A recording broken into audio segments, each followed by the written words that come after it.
Imagine the year is 1095. The sun is rising over Europe, and the world is on the brink of a monumental change. A massive call to arms is about to echo across the continent, rallying thousands of warriors to march thousands of miles to a distant land. But why? What would drive men to leave their homes, families, and everything they knew to fight in a distant and dangerous region? Today, we answer one of history's most intriguing questions: why did the First Crusade happen, and how did this holy war begin? It all begins in a world on the cusp of change, where politics, religion, and power were all tangled together. The year is 1095.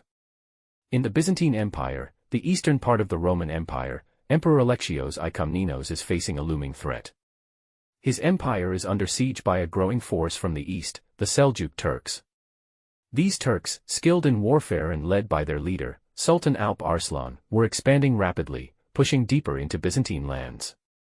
The Turks had already captured key cities in Anatolia, and now, the heart of the empire itself was under threat. But Emperor Alexios had a plan: he needed help.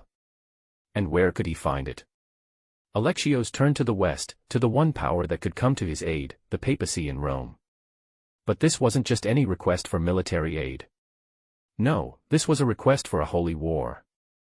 A call to Christendom to unite under one banner and march to reclaim what was considered the holiest land of all, Jerusalem. In November of 1095, Pope Urban II stands before a large crowd at the Council of Clermont in France. This is where history takes a sharp turn. He does not simply ask for help, he calls for a crusade. With fiery passion, Urban appeals to the nobility of Europe, urging them to take up arms for a cause that will guarantee eternal salvation. Can you imagine the weight of that promise? A journey far from home, through unknown lands, with the reward of forgiveness for all sins and a guarantee of entry into heaven. It was a proposition too powerful to resist. Why did Pope Urban II take such a radical step? There were several factors at play. First, let's talk about religion. For centuries, Jerusalem had been the spiritual heart of Christianity, the site of Christ's crucifixion and resurrection. But it was under Muslim control. For Christians, this was an intolerable situation. Muslims had controlled Jerusalem since the 7th century, and the city's status as a pilgrimage site for Christians was at risk. Pope Urban II understood that by reclaiming Jerusalem, the papacy could assert its influence and power over Christendom. But there were more motivations, political ones. Europe in the 11th century was not a peaceful place. Nobles and kings vied for power, often through brutal conflict. Pope Urban, with his own ambitions for church power, saw the Crusade as an opportunity to unite the fractious nobles of Europe under one cause. So, when Urban delivered his speech at Clermont, it wasn't just about Jerusalem, it was about control.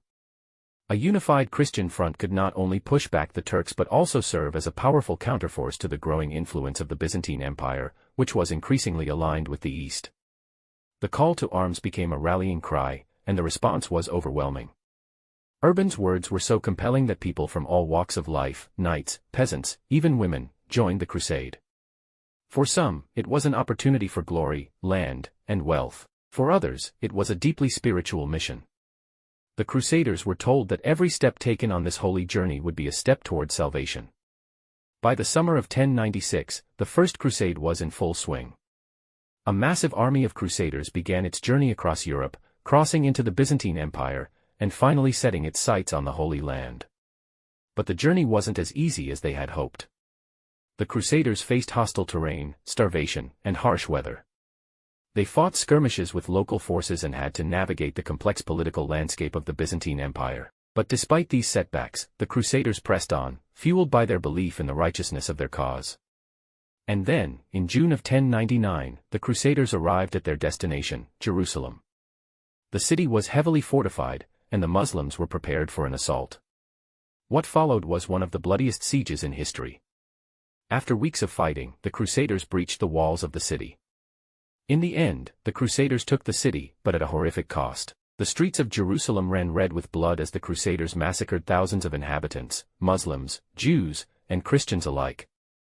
The capture of Jerusalem in 1099 marked the end of the First Crusade. The Holy City was now in Christian hands, but the consequences would echo for centuries. The Crusades were far from over. So, why did the First Crusade happen? It was a combination of religious fervor, political maneuvering, and the complex dynamics of medieval Europe. The papacy's desire for control, the Byzantine Empire's desperation for help, and the religious zeal of thousands of crusaders all played a role in this pivotal moment in history. But, as with all wars, the First Crusade left deep scars. The division between Christians, Muslims, and Jews grew wider, and the seeds of conflict sown during those brutal years continue to affect our world today. Thank you for joining me on this journey through one of history's most complex and dramatic events. If you enjoyed this deep dive into the origins of the First Crusade, don't forget to like, comment, and subscribe to Historical Finder for more historical explorations. Until next time, remember, history is always just one story away from the next chapter.